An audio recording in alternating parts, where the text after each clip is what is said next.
আমি বলেছিলাম তুমি হাসিনার বিচার দেখছো, আর আমি 1400-র উপর মানুষ মাত্র 20 দিনে খুন হয়েছে সেটা দেখছি। কিন্তু যে এভিডেন্স এসেছে, যে সাক্ষ্য প্রমাণ এসেছে, পৃথিবীর যে কোনো আদালতে গেলেই এই সাক্ষ্য প্রমাণ বলবে যে এরাই দোষী, এরাই গণঅভ্যুত্থানে হত্যাকাণ্ডের সাথে জড়িত। মেজর সিনহার মতো একজন নিষ্পাপ মানুষকে পুলিশি দুর্বৃত্তায়নের মাধ্যমে খুন করাকে আমরা ত্বরান্বিত করেছি বিচারটা। আমরা দায়িত্ব নেওয়ার পরে আবরার ফাহাদের মতো মেধাবী ছাত্রকে নির্মম হত্যাকাণ্ডের বিরুদ্ধে সর্বোচ্চ গুরুত্ব দিয়ে বিচার করার চেষ্টা করেছি। আমরা ন্যায় বিচার প্রতিষ্ঠা করতে চাই বলেই জুলাই গণঅভ্যুত্থানে মানবতা বিরোধী অপরাধের সম্পৃক্ত থাকার কারণে ইতিমধ্যেই দেখেছেন ট্রাইব্যুনালে মামলা করে আমরা বিচার কাজ সমাপ্ত করেছি এবং দোষীদেরকে আইনের সর্বোচ্চ শাস্তি প্রদান করার যে প্রক্রিয়া, সেই প্রক্রিয়া সম্পন্ন করেছি।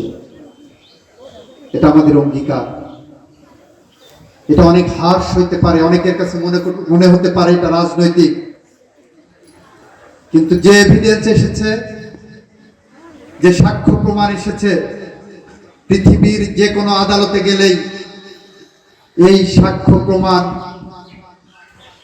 বলবে যে এরাই দোষী, এরাই গণঅভ্যুত্থানে হত্যাকাণ্ডের সাথে জড়িত।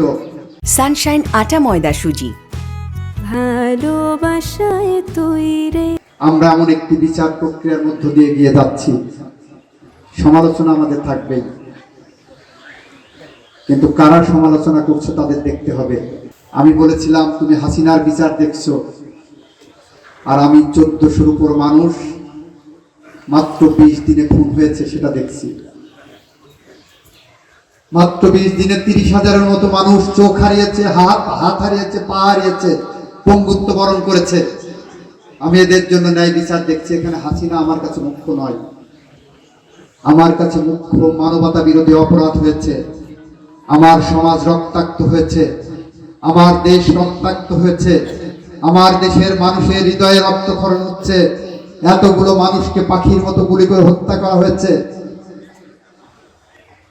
আমি সেইটা দেখছি। যাওয়ার আগে তারা বলে গেছে আমাদের কনসেপ্টে ভুল ছিল। আমরা এমন একটি বিচার ব্যবস্থার মধ্য দিয়ে হাঁটছি। আমি শেখ হাসিনা ওয়াজেদের মামলায় বক্তৃতা দেওয়ার সময় প্রথম ইনগুরাল স্পিচে বলেছিলাম, আমি বলেছিলাম এই বিচার প্রক্রিয়া যত কঠিনই হোক না কেন, এই বিচার প্রক্রিয়া একটি দৃষ্টান্ত হয়ে থাকবে।